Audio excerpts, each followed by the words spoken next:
seguir transmitiendo información, compartiendo información, lo más importante.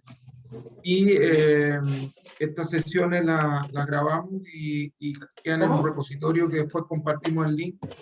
Entonces la información podemos después ir revisando, volviendo y tomando temas desde allí y seguir construyendo.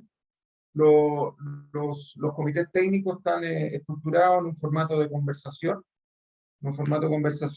donde hay panelistas permanentes y también invitados, que es una invitación abierta en la práctica, que también se pueden convertir en permanentes. Así que agradecer a las instituciones que a los organismos e instituciones que van a compartir información el día de hoy.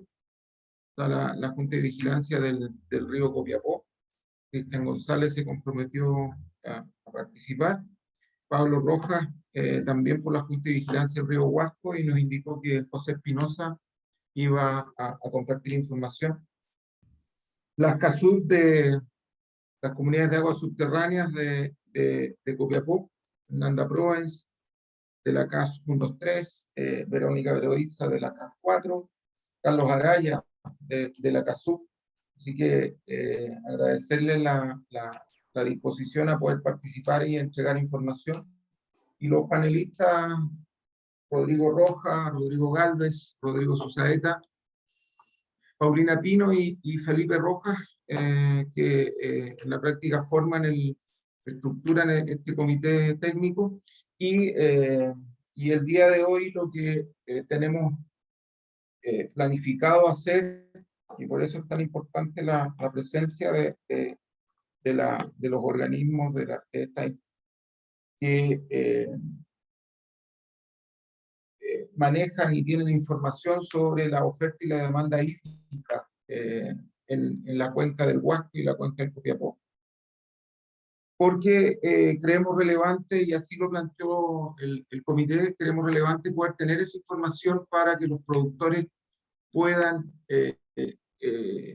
diseñar estrategias para continuar en su proceso de producción.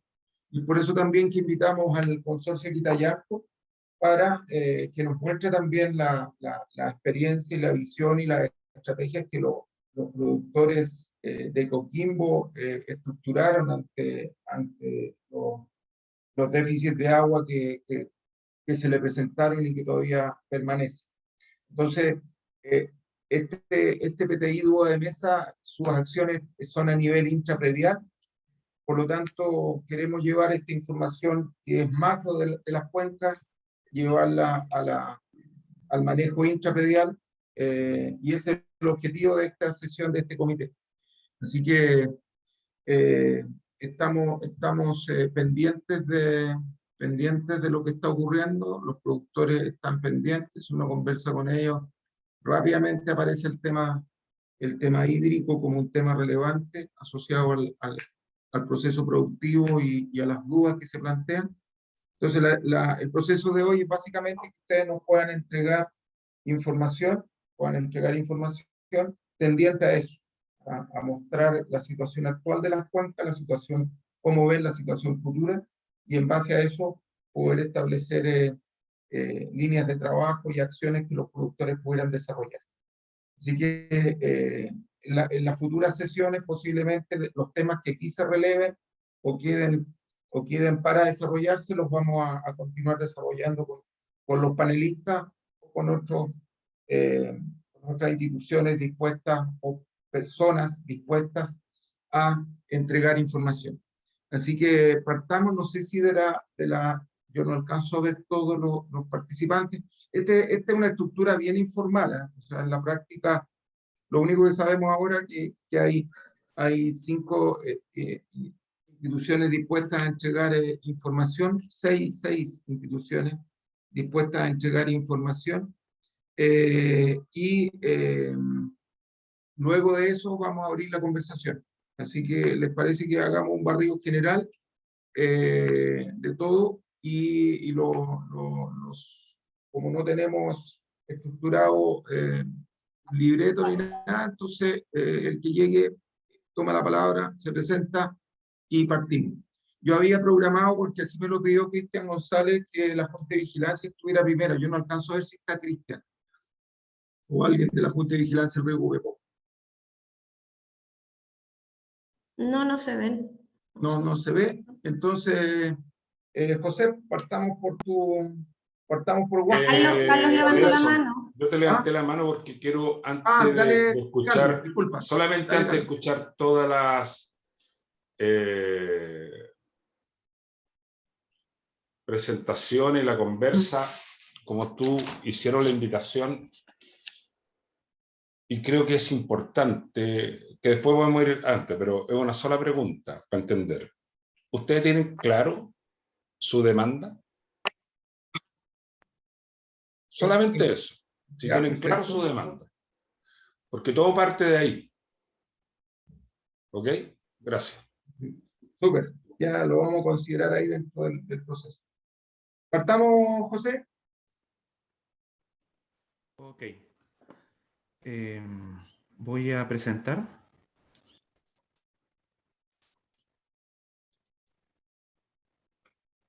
Son presentaciones más bien cortas las que les Sí, pedimos, de forma que un barrido general sí, y luego la conversación.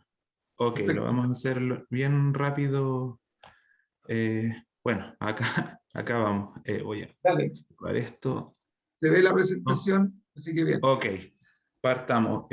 Bueno, esto es como una información súper general. Nosotros contamos con 319 canales. Bueno, constituidos en 11.000, vamos a redondear 11.000 acciones. Vamos a seguir acá. Bueno, tenemos en este caso 8 sectores hidrogeológicos, ya están todos delineados en ese mapa, ya. Bueno, los principales vendrían a ser los que están más abajo, donde están mayores acciones. Vamos a hacerlo más rapidito, que hay mucha información, la verdad. Actualmente este es el estado del embalse Santa Juana. Ya actualmente tenemos un volumen estimado de 76 millones de metros cúbicos, ¿ya? Y actualmente la cantidad de agua que está entrando al embalse son aproximadamente 400 litros, ¿ya? Depende del día. Hay días más, días menos, pero más o menos eso. Realmente este año ha sobrepasado los mínimos que teníamos, los mínimos históricos. Ya este año probablemente puede ser un nuevo mínimo histórico. Vamos a seguir acá. Ya, bueno, estos caudales en general están asociados al ENSO, ya al fenómeno del Niño. Bueno, como ustedes saben y ya lo han visto en otras ocasiones, el fenómeno del Niño, si hay aumento, si en este caso el niño se activa como niño, en este caso con valores, según esta tabla, sobre 0,5, generalmente son propensos a ser años con precipitaciones sólidas, en este caso nieve, y líquidas lluvias. Ya, ahora lamentablemente en este momento estamos en Niña y al parecer esto va a continuar por lo menos hasta julio, agosto. Ya después va a continuar como año normal. Ya, nosotros como, bueno, vamos a seguir acá. Si nosotros tomamos todos los ENSO, todos los fenómenos del Niño históricos, y buscamos cuál es el año que más se parece, sería en este caso para nosotros el año 2013.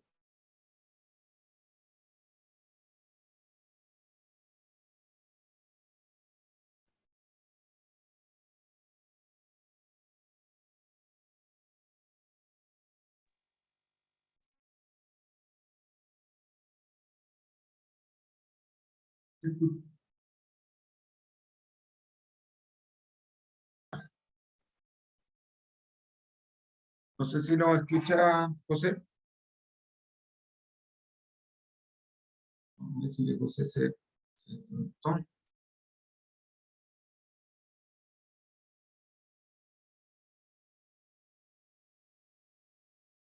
Algo le pasó a José. Yo no lo escucho, no sé si usted, pero al parecer no está. Le sacado la presentación. Perfecto. Oye, Tampoco Nelson. para que no se escuche. Sí. Entonces, cuando ahí está, volvió. José, Sí, disculpen. te perdimos. Sí, sí, estábamos en esta diapositiva, ¿cierto? No, anterior a esa debe ser. Ah, ok. Ya, vamos a retroceder. Aquí. Ey, Sí. esa tenía. Ok, ya. Bueno, en esta parte aparecen en este caso todos los fenómenos del niño desde que se tiene registro y según la media de todas las estimaciones, tanto dinámicas como estáticas, como modelos conceptuales, nos entrega que el 2013 es el año más cercano a este año, ¿ya? El 2013 lamentablemente no fue un año muy bueno. Bueno, acá se ve el promedio de cobertura de nieve y el promedio de cobertura de nieve, obviamente en los años buenos, genera deshielos. Lamentablemente, para este año se ve bastante poco, ¿ya? Lo más seguro es que sean deshielos bajos. Bueno, aquí hay una media, en este caso la cobertura de nieve, pero en este caso era de marzo, claro, es de marzo, en comparación al resto del tiempo. Ya, la verdad no hay que alarmarse por esa cobertura, ya hay que esperar un poco. ¿Por qué? Porque el incremento de nieve o que produce deshielo generalmente aparece en mayo, junio. ¿Ya? En mayo, junio vamos a ver qué tanta nieve ha caído y qué tanta nieve de esta se preserva para generar deshielo. ¿Ya? Hay que tener claro que si hay,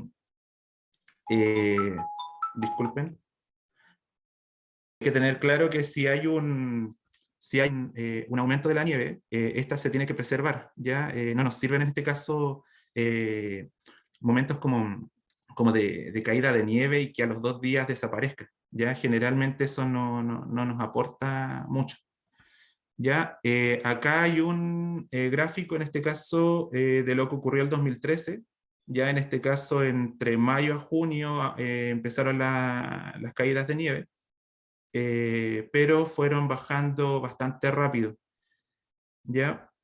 En este caso, si nosotros lo llevamos a caudales, vamos a estar en un percentil bastante, o sea, no va a llegar a la media, de hecho va a llegar como al 25% de caudal.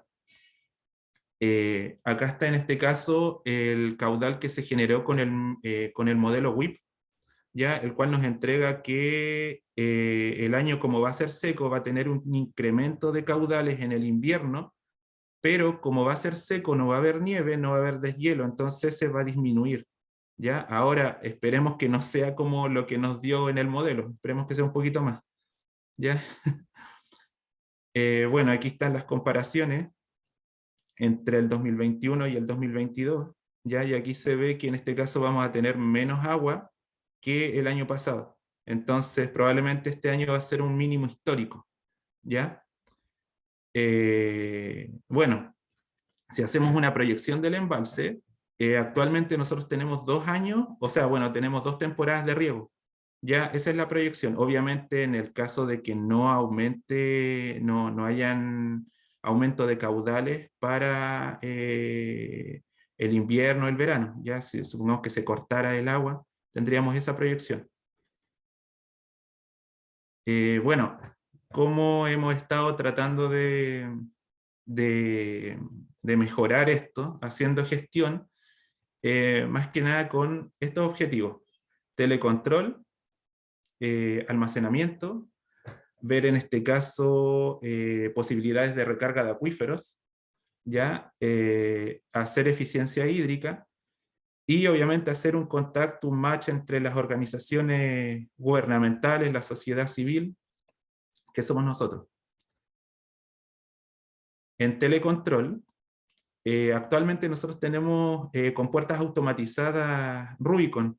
Ya son 21 compuertas y técnicamente con eso regulamos la parte más gruesa, podríamos decir, de la cuenca, que está bajo el embalse Santa Juana. Estas compuertas uno las puede manejar desde el celular, puedo yo aumentar o disminuir el caudal en base a la cantidad de agua que hay en el río, y podemos hacer varias cosas. Bueno, aquí hay una de las compuertas Rubicon, ya este es del canal Victoria, que está cerca de Vallenar. También estamos haciendo telemetría en ríos, ya, con dos sistemas. Uno, en este caso el que está a mano derecha, que son estaciones de medición de altura de nieve, o sea, de altura de nivel de agua, ¿ya? Y la otra, que estamos poniendo equipos, en este caso, que estén a una altura, digámoslo así, una altura segura para que un probable aluvión no las destruya. En este caso lo que tenemos a mano izquierda es un equipo de radar. Lo que mide en este caso es la velocidad del agua y la altura. También tenemos en este caso calidad de aguas. Nosotros vamos a poner, bueno, por el momento vamos a poner 4 equipos de calidad de aguas, uno para cada tramo, tramo 1, 2, 3 y 4, en los cuales vamos a medir parámetros principales, ya no tan grandes, en este caso turbidez, LDO, pH, conductividad. Eso se va a medir.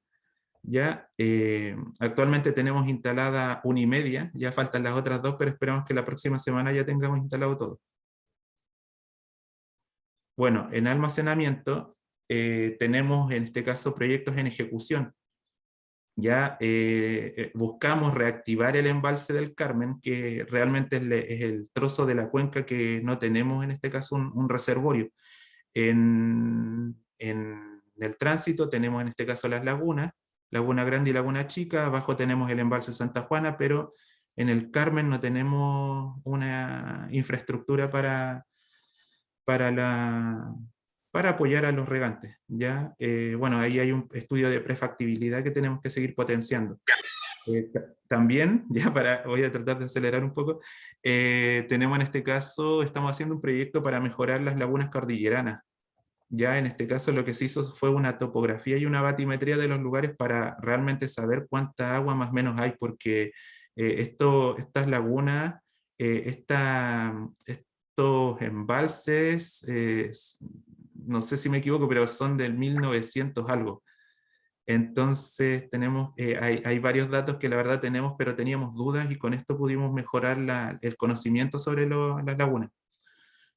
También embalses de regulación estacional, en la parte media y baja de la cuenca, embalses de regulación corta para mejorar autonomía de los regantes, y bueno, lo que había dicho anteriormente, batimetría de las lagunas en el tramo 2.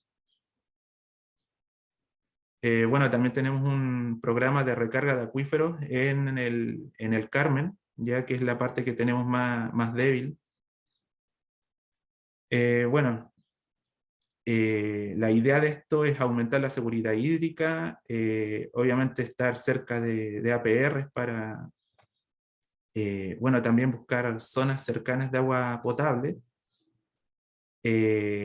apoyarnos en este caso en la seguridad de riego para la agricultura, y bueno, también tenemos un estudio que estamos llevando a cabo, que es en este caso para llevar agua fuera de la cuenca del Huasco, ya en Domeico, Carrizales e Incahuasi. Bueno, y también obviamente confección de pozos, ya que estábamos hablando de la recarga de acuíferos, en este caso en el tramo 1, en los cuales se está haciendo unos pozos para inyectar agua en unos sectores en los cuales se hizo un estudio geofísico. Bueno, también tenemos en este caso esta consultora que se llama Hidrohuasco, que está diseñada para hacer proyectos intraprediales. Ya en este momento llevamos a la fecha 20 proyectos más o menos. Ya, bueno, también la idea es hacer fortalecimiento, hemos estado en conversaciones para el tema de mejorar en este caso la cantidad de telemetría que tenemos. Hemos hablado con la DGA, bueno, también con la DOH e INDAP por el tema de los proyectos. Ya también hemos hecho, bueno, visitas a instituciones para dar a conocer el funcionamiento del embalse y cosas así con carabineros, PDI y bomberos. Y eso sería. Disculpen lo largo. No, súper bien. Dado que Sí. tiene tantas cosas que está haciendo la Junta, bien. Oye, Sí, es difícil. había una lámina que hablaste de eficiencia, esa la van a manejar, eficiencia intrarredial y la van a manejar con la consultora. Exacto, exacto. Se están haciendo, claro, la consultora se formó para hacer proyectos pequeños intraprediviales y hasta el momento llevan, claro, llevan 20 proyectos, pero miren, la verdad de las cosas, mucha gente ha pedido en este caso proyectos. Ya, pero el problema que hemos tenido es que no tienen regularizado el terreno o las acciones de agua. Entonces ahí se nos cae mucha gente. Yo diría que, no sé, pues si hubiesen llegado 10 personas, yo creo que a 4 les ha salido el proyecto porque tienen regularizado eso. Entonces yo creo que en esa parte estamos como cojos. Pero creo que es un tema, bueno, es un tema legal que ahí se tiene que ver. Gracias, José. Nos sigue acompañando para que conversemos después, que completemos la exposición. Gracias. Sí, no se preocupe. Ok, voy a dejar de compartir. Muchas gracias. Oye, pasemos a las comunidades de agua subterránea, ¿les parece? Porque creo que Junta de Vigilancia de Copiapó no veo a nadie todavía. Así que sigamos. No sé cómo lo tomamos. Ustedes decían, de arriba para abajo, de abajo para arriba. Veamos. Decían ustedes. No, hola, buenos días a todos. La verdad estuvimos conversando bastante sobre qué presentar ahora, porque parte importante es como lo que preguntaba el Carlos al principio, si ustedes conocen en el fondo cuál es su demanda. Nosotros somos afortunados en este valle de tener conformadas, o sea, operativas todas las comunidades de agua subterránea, y yo creo que eso marca la diferencia con otras zonas, porque el gran punto que es parejo, y yo creo que es lo que nos representa a las tres, es que hay un control efectivo de las extracciones en cada sector hidrogeológico. Y eso nos permite hacer mucho análisis. Pero lo que veíamos es que un conversatorio en este ratito, la verdad, no da para presentar y revisar en conjunto y con su mirada todos los antecedentes que tenemos. Respecto al tema de la disponibilidad,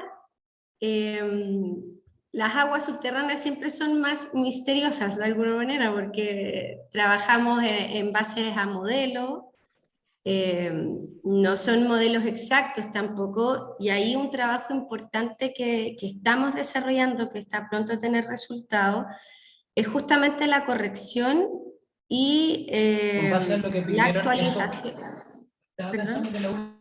¿Alguien con ahí? Es la corrección y la actualización del modelo hidrogeológico, que ha trabajado la DGA, Senagiomina en distintas etapas, que ha llevado varias versiones, y estamos desarrollando un trabajo conjunto con la Universidad de Atacama, donde nosotros le pasamos antecedentes, porque hicimos un levantamiento de toda la estratigrafía del valle que teníamos en base a expedientes de solicitudes de derecho, de cambio de punto de captación, entonces había muchos datos en el fondo.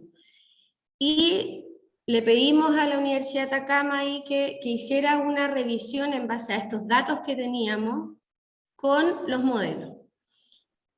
Y lamentablemente no tenemos buenas noticias, porque el análisis que hemos estado haciendo y las revisiones que efectivamente la capacidad de almacenamiento y el basamento que estaba descrito no es tal. Entonces ya partimos por ahí que vamos a tener novedades respecto a eso. También respecto a las variaciones de la recarga. O sea, tenemos recargas estimadas que se hablan de 3.008, de 4.500, si estamos bien, pero podría ser bastante menos que eso, en el fondo, ya que arrastraban estos modelos errores importantes. Entonces, ahí respecto a la disponibilidad, en este minuto es difícil darles una cifra, estas proyecciones que hacen de la Junta, uno ve, claro, tienen un almacenamiento que es mucho más tangible. En el caso nuestro es distinto, pero sí evidenciamos ciertas cosas. Sí tenemos claro cuáles son las extracciones que hay. Hay un catastro de la zona cultivada que manejamos, que los tenemos tres en el fondo administraciones que hay en la cuenca, y que la compartimos con Carolina y con Carlos. En el fondo sí es un catastro, que eso lo tenemos, y es bastante bueno porque Carlos lleva más tiempo ya con él, ha hecho varias actualizaciones, con Carolina lo tenemos, es un trabajo más reciente, pero que sin duda nos va a permitir ir viendo las variaciones que hay en la zona, en los cultivos. Han habido cambios importantes en el último tiempo, pero los consumos, que también los tenemos, yo creo que ese es el dato a partir que le queremos mostrar y a partir del que podemos desglosar muchas cosas, no marcan necesariamente lo que creemos que podría estar pasando, porque todos hablan un poco de cierta contracción de los cultivos que efectivamente en el último tiempo se ha acotado. Ay, no sé por qué no sé. Ahí está. Estos son datos muy gruesos, o sea, generales por zona, y marcan la tendencia de las últimas temporadas. En color destacado están aquellas que han sido las últimas donde hemos tenido un mayor consumo. Este valor está dado en el fondo por el registro que tenemos de los metros cúbicos, del monitoreo que hacemos de todos los pozos que hay en la cuenca, de los distintos usos, y lo llevamos a un equivalente en caudal. Porque en el fondo todos hablan de que de agua subterránea hay otorgado casi 20.000 litros por segundo, entonces hacemos ejercicio para que sea una conversión más fácil. Y en el fondo ahí está. Eso podría ser la demanda, llevado a esta proporción que tiene el sector agrícola, que también lo tenemos desglosado por zona. Les digo que son datos gruesos porque efectivamente yo les muestro ahí, por ejemplo, la CAS 1, pero la CAS 1 tenemos una microzonificación, porque el acuífero se va comportando distinto en las zonas, tiene distinta presión de uso, tiene distinto comportamiento, cómo se manejan los niveles, entonces hay un trabajo mucho más fino que es el que le digo que podríamos revisar en una sesión más detallada. Pero es importante acá, ¿y qué nos pasa? Que tenemos la superficie cultivada, tenemos las extracciones que están asociadas al sector agrícola, pero nos falta, para tener el panorama completo, en el fondo, cuál es la fuente con la que riegan estos cultivos. Porque al no tener el análisis, en el fondo, nosotros de las aguas superficiales, quedamos como cojos, porque decimos, oye, este aumento, el que están sacando más, ¿a qué responde? Aunque aumentaron la superficie, a que había menos disponibilidad de agua superficial. Entonces, esa es como de las interrogantes que tenemos en este minuto. Esto, como les digo, es el panorama general. Tenemos los gráficos por sector también respecto a cómo se comportan los niveles, pero entrar en ese detalle quizás yo creo que es un trabajo quizás para más largo, para que puedan planificar, pero como mensaje, ahora yo creo que efectivamente no están perdidos en el que hay que trabajar en la eficiencia.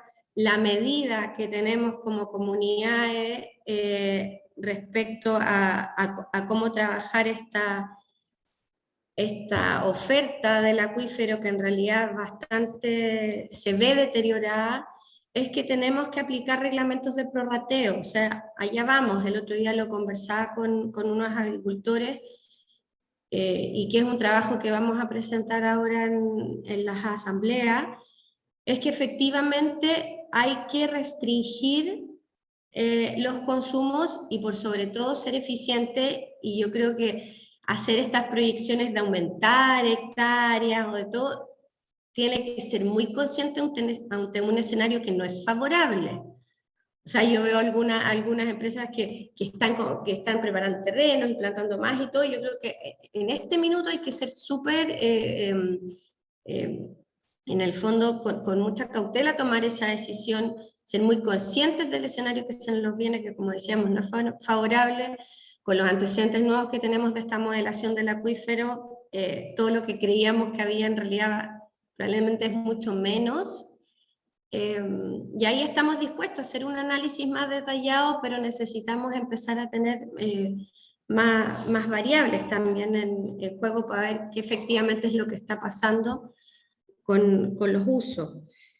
Clave es el tema de prorrateo, o sea, yo creo que ese es el mensaje que debiesen tener como gremio agrícola, que hay que aplicar restricciones que vienen en escenarios difíciles, y ahí hay que hacer un ajuste, y tienen que ser muy conscientes en su planificación.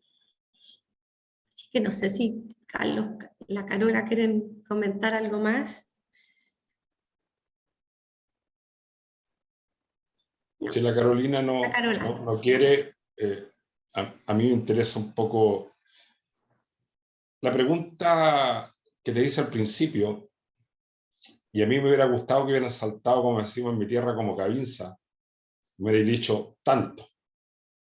Es compleja, porque si usted quiere ser eficiente, quiere administrar, quiere ser eficaz, quiere ver el comportamiento de cada sector hidrogeológico, cada distrito o la parte baja del Copiapó, si no lo tienen claro, ya empezamos con un problema.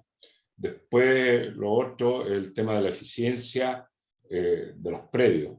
También, ahí tenemos también, nos hemos encontrado, nosotros tenemos un trabajo, ahí está la Pauli, ya llevamos un año, vamos para el segundo, nos dimos una meta de 5 años, con profesionales, tenemos una red de estaciones meteorológicas propia, un montón de cosas, pero sabemos cuál es lo teórico, un poco ajustado, y estamos trabajando en cosas que sean desde pequeño a máximo, inclusive cambiar líneas de riego, que si bien es cierto un costo interesante, pero si no lo haces también te complicas. Si bien es cierto el Estado podría ayudar, pero si no ayuda tienes que hacerlo. Sacar la rentabilidad por metro cúbico utilizado, más que produzco tantas cajas por hectárea, ¿cuál es tu rentabilidad por cada metro cúbico utilizado? Y lo que decía la Fernanda y lo que hemos analizado, o sea, hoy día cada sector hidrogeológico o cada zona que tenemos nosotros de micro de entendimiento de lo que está haciendo la Universidad de Atacama, nos hemos encontrado, primero, que no son los acuíferos que nos habían enseñado desde los años 90, segundo, que las calidades de agua han ido empeorando, nosotros tenemos una vuelta de muestreo, hoy día vamos a empezar a poner en línea también, que los años, por lo que sé, van a ser muy re malos, por lo menos este. Si bien es cierto, la agricultura de uva exportación tienen, si yo te diría el 100%, deberían andar cerquita, quien se va a ver un poco complejo hacer la parte de hortaliza, la población no tiene drama, pero creo que necesitamos un trabajo en conjunto, de sincerarnos, de trabajar internamente. Yo no metería todavía, no es porque me gusta el gobierno de ahora y el de adelante. Al gobierno normalmente hacemos grandes mesas y conversamos y tomamos acuerdos y al final ya han dado como en 5 ya. Del 2005, 2004 hasta ahora. Y no son mucho lo que avanza. Y yo creo que tenemos que avanzar nosotros. Casi todos son los mismos, se cruzan, hay gente de aquí abajo que está arriba y todos nos conocemos, de saber. Y lo otro, que ahí está el profe, Pablo, que le podemos preguntar, algo que a mí me viene dando vuelta. Todos los cálculos que hemos sacado, trabajamos con la recarga promedio de la cuenca del Copiapó de 4.000, pero son datos del 2004, o algunos del 2002 Ayala, que está ahí, que nunca entregó el informe oficial la EGA, pero ¿serán 4 hoy día? ¿Serán 2,5? ¿Cómo nos ajustamos? Por eso te pregunté yo cuánto era la demanda, porque tenemos que tener un número, tanto en agua potable, minería, industria y agricultura, y por zona, y dónde estamos sacando y cómo estamos utilizando el agua y cuánto los podemos restringir, porque como dijo Fernanda, ¿podremos crecer más? Yo creo que no. ¿Podemos cambiar, sí, algunas variedades, mejoramiento en una misma hectárea? Sí. Pero si no tenemos claro y tenemos un tema de eficacia, o sea, vamos a tener 6.000 hectáreas, vamos a producir, no sé, 180.000 habitantes, tanta minería, y esto nos vamos a dar un plazo de 2 años y nos va a costar 10 pesos. Si somos eficaces, vamos a generar menos años, menos plata. Pero ¿cuál es nuestra meta? ¿Qué es lo que queremos hacer? ¿Dónde queremos llegar? ¿Y cuánto nos vamos a gastar? Y de ahí tendremos que sacar a buscar recursos con el Estado, más allá si no tenemos las lunas. Pero eso le estoy echando de menos a esto, y eso fue lo que hemos conversado nosotros. O sea, te podemos dar 20.000 números, pero no tenemos el plan. Yo te voy a decir, se te va a caer el agua en 3 años, y posiblemente con todas estas mejoras, y que te va a costar un tanto, podemos estirar la pasea y esperar que el hombre de arriba se apiade de nosotros y nos pegue unas buenas lluvias y podamos salir adelante con otros años más. O reducir y ser más rentable por metro cúbico ocupado y tener buenas producciones, pero acotaditas. Eso por mi parte, por eso que fuimos bien, no es que no tengamos información, pero bien simple mostrarle que los datos están, y hay una serie de baterías de otras cosas que estamos haciendo, y lo conversamos siempre con la Fernanda y la Carola, y aquí un poco tenemos que acercarnos o acercarse un poco más la Junta de Vigilancia, para que cerremos el círculo completo. Gracias. Gracias a ti, Carlos. Yo creo que ahí planteas varios desafíos y que hay que empezarlo a estructurar de alguna manera. Así que sigamos en esa conversación, y este comité justamente tenía ese objetivo, empezar a plantear la situación que hoy día tenemos y cómo lo proyectamos en el futuro en términos productivos. Creo que ahí está el punto. Lo que planteaba Fernanda también respecto a profundizar un poco más la información. También como programa, como PTI, tenemos programado hacer una jornada de información más larga, digamos, en julio. Así que ahí, desde hoy podemos empezar a pensar qué es lo que podemos colocar en esa jornada. Así que súper bien con eso. Hay una mano levantada y llegó Cristian González también. Así que, ¿quién estaba pidiendo, Fernanda? No, Carolina. Hola, Nelson. Hola, Carolina. Hola, sí, cortito para acotar. Dale. Yo creo que la solicitud de Carlos y de Fernanda, en definitiva, si ustedes como PTI, es que también ustedes tengan esa información, por una parte, lo que se solicitó al inicio, y por otra parte, pasemos más eliminemos los diagnósticos, ya sabemos para dónde vamos, números más, números menos, estamos mal, y empecemos como a la ejecución, básicamente, a lograr cosas más concretas. Perfecto. Había una mano levantada y después le damos la palabra a Cristian González. Felipe. Buenos días. Sí, básicamente decir lo mismo que dijo la Carolina, y reafirmar lo que dice Carlos, lo que dice la Fernanda. Yo creo que hoy día existen, lo repetido muchas veces, existen absolutamente las herramientas para poder poner mano a la obra, digamos. Los diagnósticos están súper claros, digamos. No nos podemos pelear en un 10 o un 15% de ineficiencia, da lo mismo, somos ineficientes igual. Entonces, empezar a trabajar, y yo creo que el objetivo que tiene que plantearse el PTI es de trabajar y de empezar a ponerle números a ese trabajo. O sea, perfecto, vamos a trabajar este año, nos vamos a concentrar en esto, y cuando terminemos el año, ¿cierto?, poder hacer una evaluación, más que una evaluación, digamos, de la pega, sí, se cumplieron los objetivos, no, una evaluación, por lo menos en riego, una evaluación objetiva de ¿cómo se llama?, de mejora en eficiencia y en reducción de utilización de agua, digamos. Yo creo que en la medida que empecemos a hacer eso, que yo creo, como lo he dicho otras veces, estamos tan en pañales, que es tan re fácil empezar, ¿cierto?, para los niños chicos cuando no recién gatean, dar 3 o 4 pasos, eso no es tan difícil, pero después ya que corran, y después que corran muy fuerte, eso es lo complejo, digamos. pero partir caminando, yo creo que el diagnóstico es que estamos gateando, entonces es muy fácil poder hacer mejoras medibles, ¿cierto? Y que van a tener un impacto real en las cuencas, en ambas. Eso.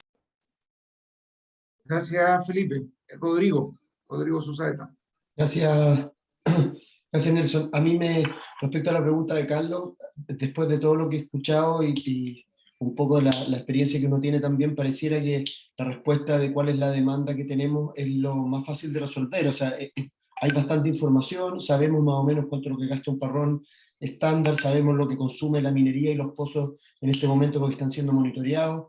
No nos vamos a equivocar tanto en lo que estamos consumiendo e incluso podemos ser más ambiciosos y decir cuánto es lo que deberíamos estar consumiendo y tratar de ir al escenario un poco más exigente. Si estamos regando con 11, con 10.000 metros cúbicos una hectárea de uva, tal vez podemos llegar a 9 y a 8, hay gente que lo hace, hay variedades que consumen menos, etc.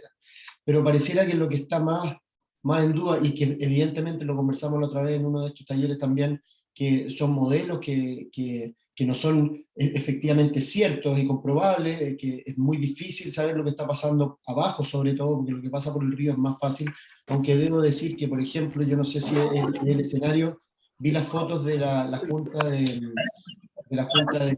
Huasco, pero la experiencia nuestra, por lo menos, en el linímetro, o linígrafo, lilímetro que tenemos en Manflas para medir el caudal del río Manflas, de la DGA, está lleno de tierra.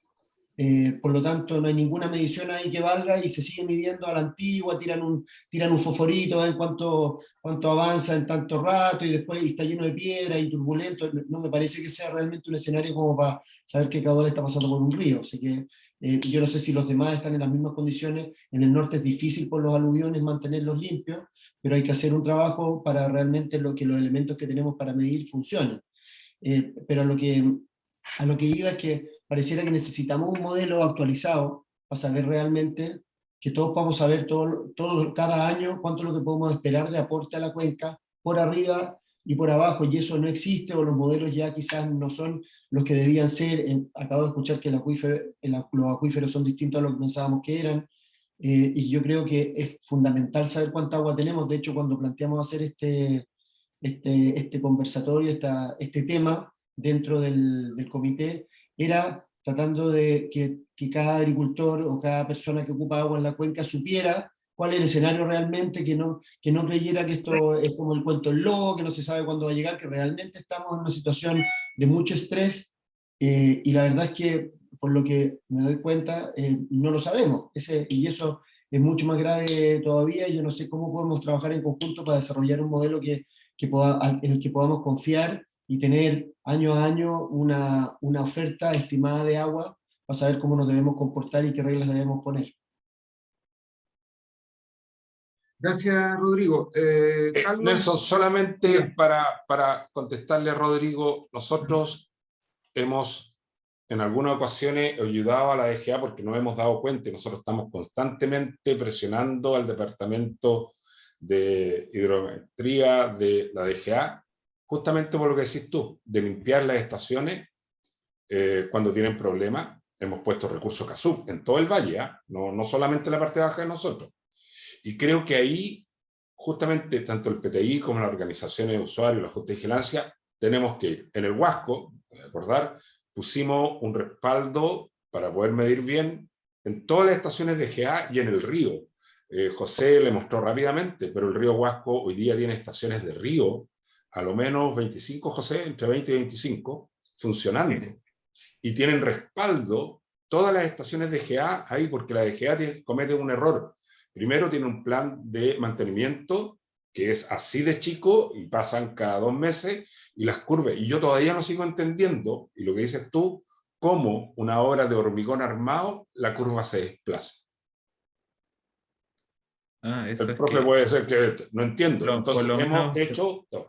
Y además el Huasco tiene contratado a un ingeniero hidromensor que está todo el mes en toda la cuenca y chequeando el mismo día, a la misma hora, y da la vuelta en el mes, justamente para lo que tú estás diciendo, Rodrigo. Pero ese es el trabajo que tenemos que hacer en el Copiapó, todo en conjunto. Tendremos que poner todas las organizaciones un costo, porque si yo te digo, ¿cuánto te cuesta el metro cúbico en administración? Y me van a contestar que no saben. O hay un plan extra que tampoco. Y esa es otra cosa que con Felipe Roja lo hemos conversado un montón. Gastamos nada en tema de administración y gestión en mediciones de agua. Ese es otro punto que tenemos que empezar a abordar. Gracias. Gracias, Carlos. José, levantaste la mano. Sí, no, solamente para ver lo mismo que dice Carlos, por lo menos acá lo que nosotros hacemos, claro, tenemos una persona que está haciendo mediciones constantemente, pero aparte de eso, nosotros de las estaciones de GEA solamente usamos el nivel, pero nosotros reajustamos el valor por el tema del aumento de sedimento, entonces técnicamente usamos el instrumento de medición de altura, pero no ocupamos el caudal de ellos. Ahora, el problema de eso es que al final, si alguien me pregunta, pucha, el dato oficial es X y nosotros tenemos que es menos que X, pues entonces ahí tenemos como un problema. Pero claro, tenemos que ir cambiando, además ver otro tipo de tecnologías que se pueden aplicar. Pero eso, tiene razón. Eso, nada más. Gracias, José.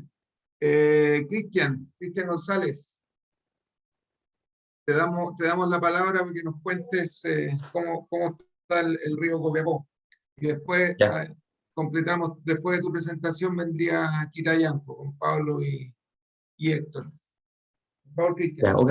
Buenos días a todos. Compartir, a ver.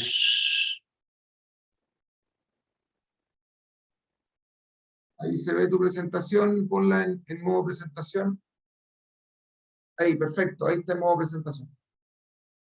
Ya, bueno, estamos. Yo tengo reunión más ratito, así que voy a tratar de ser súper breve.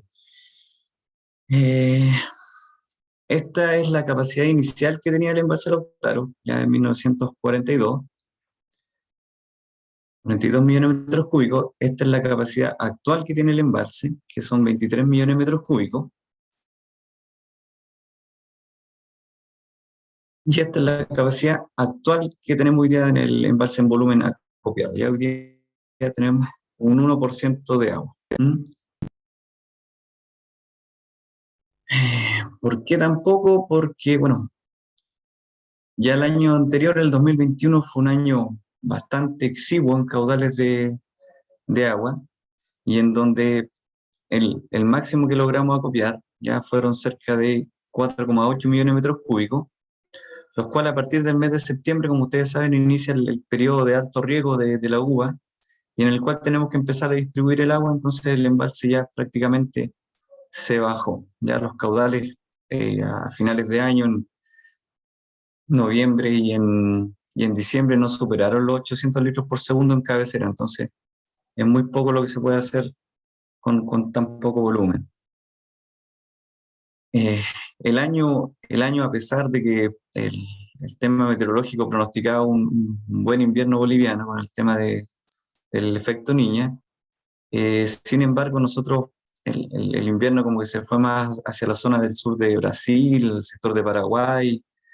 Nosotros tuvimos 2 eventos nomás de consideración, ya uno los primeros días de enero, y el otro, el último, que fue hace unos 20 días, que lamentablemente se descargó más en el sector norte. Ustedes saben que el agua se fue hacia el sector de Calama, Chuqui, Inca de Oro, ¿ya?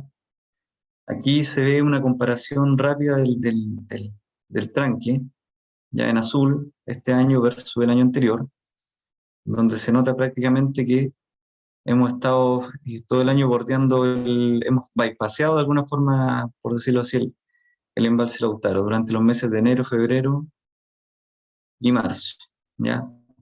Y aquí en marzo ya llegó un momento, el día 16, en que simplemente ya el tranque tocó fondo, ¿ya? Ahí se ve la imagen seca. Después se hicieron algunos esfuerzos aquí por parte del directorio y algo empezamos nuevamente a levantar, pero es prácticamente un pelo, no es volumen real. Lo que les contaba yo aquí, Río Pastillo, fíjense la línea azul, Estos efectos son como de crecida que tuvimos por estas lluvias cordilleranas, pero luego de esa lluvia volvía a la normalidad. ¿Ven? Un río que en promedio no superó los 1000 litros por segundo, ya aportando cada mes, bueno, 3,1 millones de metros cúbicos en enero, 2,3 en febrero. Y marzo, el último evento, y de ahí el río casi en 600 litros por segundo, ¿ya? O sea, si se dan cuenta, igual estamos por debajo del año anterior. Esperamos el 2022 va corriendo, y aquí sí un poco alguien lo nombró recién, estas son las curvas promedio que uno trabaja, que son la fuente de información válida que son de la DGA, y que, claro, lamentablemente son del año 2004, pues este es la última actualización que hace la DGA, y ahí uno ve claramente la línea verde, que estamos ya llegando a un año que se ve que se va a comportar de manera bastante seca, ya muy pegado a lo que es Q85. Ojalá empiece a despegar un poquito de esa línea baja. Pero si sigue así, si seguimos en ese rango, lo que podríamos esperar son caudales que debieran llegar muy cercanos a los 1000 litros por segundo. Ya, o sea, muy poco, estamos en el rango más bajo de oferta de agua. Esa es una proyección.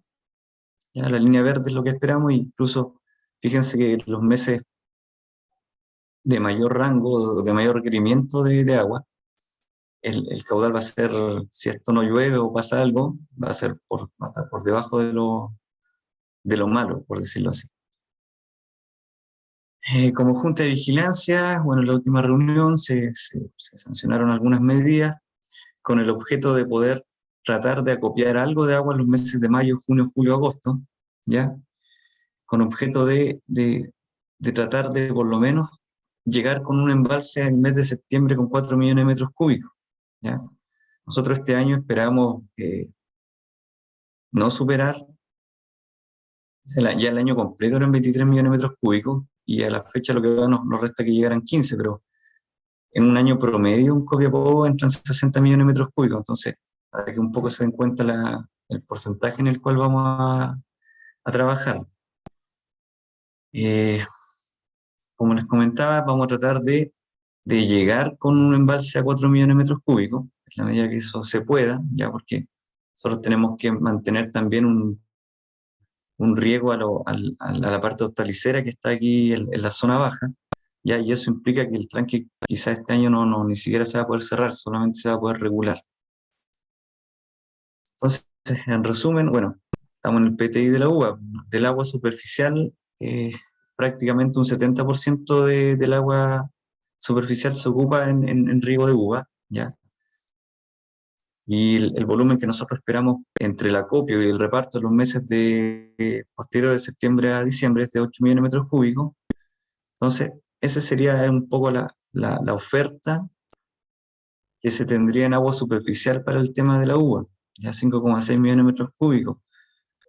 Prácticamente yo no manejo la cifra dura, pero yo entiendo que son 6.000 hectáreas de parra, ya, y solo en parra esos son como 93 millones de metros cúbicos al año, entonces aportarle eso es prácticamente el 6-7% del requerimiento agrícola, o sea, Cristian. va a ser un año Cristian. súper complejo, díganme. Hola, perdón, una pregunta, Felipe Rojas de Vallenar. Cuando tú dices que son 6.000 hectáreas de uva de mesa, digamos, pero de esas 6.000 hectáreas, ¿qué porcentaje es el que riegas superficial, digamos? Porque se entiende, digamos, que la cuenca del Copiapó, o sea, el Valle Copiapó es principalmente subterráneo, ¿cierto? ¿Qué porcentaje cuántas hectáreas de uva de mesa se riegan, digamos, superficiales? 100% superficiales, para ver cuál es la verdadera afección. Esa es una pregunta, y la otra, ¿cuál es la superficie total entre hortalizas, ¿cierto?, y uva y cualquier otro cultivo que efectivamente se riegan con aguas superficiales? Gracias. Voy a apagar la PPT. Ya, esa pregunta es súper difícil de resolver porque al final la mayoría de los regantes, si bien es cierto, el 90, yo creo que el 90% de la parra se riega con pozo, ellos también suplen con agua superficial y yo no sabría cuántas hectáreas, sino que solamente yo asigno ese volumen que se entrega como complementario al tema del riego del agua de mesa. Y más abajo yo creo que deben quedar, no sé, unas 300 hectáreas de hortaliza. Ahora, yo cuento solamente hasta aquí, hasta la ciudad de Copiapó, no cuento el sector de abajo porque mi jurisdicción no llega más abajo, pero deben ser unas 200, poquito más de hectáreas que riegan hortalizas y esas sí riegan únicamente con agua de río.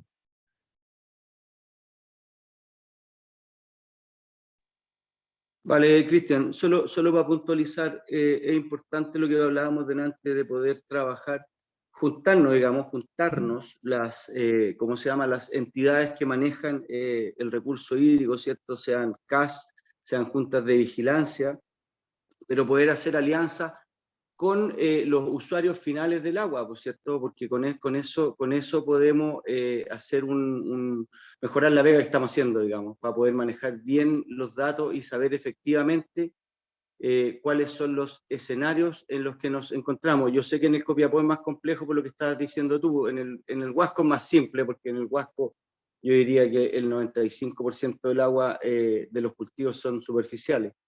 Pero creo que es un dato relevante para poder hacer un diagnóstico. Gracias. Ahora sí, Gracias. yo porque me tengo que retirar, pero como lo mencionó Fernando, el tema del prorrateo, yo mencionar que, bueno, las juntas de vigilancia, ustedes saben que como están en acciones, viven en prorrateo. Esto es, los agricultores, sobre todo los agricultores de la zona baja, los hortaliceros, ellos a la fuerza han tenido que ver reducida sus hectáreas plantadas, llámese por el tema inmobiliario, el tema de Candelaria u otras cosas, pero eh, en la uva, o sea, en el agua superficial, si no hay, se prorratea, no tiene esta seguridad hídrica como la tienen hoy día las aguas de pozo. Así que eso, yo no sé, a Nelson le envío la PPT para que la puedan dejar ahí Sí, de material no. Y la y idea, Cristian, es justamente lo que estamos conversando, pues poder articular algunas acciones que permitan llegar a definir claramente la demanda y cruzarla con el trabajo que ustedes hacen. Así que nos vamos a seguir encontrando. Así que ahí veremos cómo nos organizamos para eso. Así que gracias, Cristian. Sabemos que tienes que retirarte, así que muchas gracias. ok, chao muchachos, gracias. Gracias a ti. Consorcio Quitayanco, Pablo, Héctor. Veamos la visión que tienen Hola, ustedes un poco más de la experiencia y de la lejanía. hola a todos, ¿cómo están? Buen día. Muchas gracias por la invitación. Oye, hartas cosas que comentar, que una es que también felicitaciones, no solo por lo que han hecho, sino que también por la madurez de las preguntas, ¿ah? Porque en el fondo, cuando las preguntas son del dolor, son como muy de la guata, y yo encuentro que aquí hay preguntas bien pensadas, en el fondo, hay cuestiones que les están pasando, y que en el fondo exigen del entorno tecnológico, académico, qué sé yo, un nivel de respuesta acorde a eso, o sea, y por lo tanto también del Estado. Entonces, por ejemplo, luego voy a mostrar una PPT, pero en el fondo me parece en este minuto como medio una lata, pero una cuestión es que la pregunta del volumen almacenado en el acuífero es una pregunta súper pertinente, súper pertinente. Y tiene un montón de derivadas, porque en el fondo, la respuesta es muy difícil, muy difícil. Nosotros lo tratamos de hacer con resonancia magnética y tuvimos muchos problemas. Solo tuvimos un nivel de asertividad cercano al 50% en algunos lugares. En la mayoría de los casos tuvimos que usar geofísica y estudios anteriores, y yo creo que en el fondo está muy bien lo que se está haciendo. O sea, en términos de tomar especialistas, Universidad de Atacama, súper bien, pescar eso, hacer pedazo lo que hay antes y volver a cortarlo, recortarlo y volver a hacerlo en el fondo con lo que haya. Y en eso en eso hay como ciertas cuestiones que son, a mi juicio, exigencias y que a nosotros nos han pasado también. A lo mejor coinciden en eso, ¿no? Una es que los estudios anteriores en general no tienen los datos crudos. Y los datos crudos son súper necesarios para interpretar. Entonces, como que una sugerencia es que en las siguientes consultorías que pudiese haber, financiadas por el Estado o no, es súper relevante que los datos crudos estén. O sea, en el fondo, aquello que de verdad se levantó en geofísica y no la interpretación del hidrogeólogo.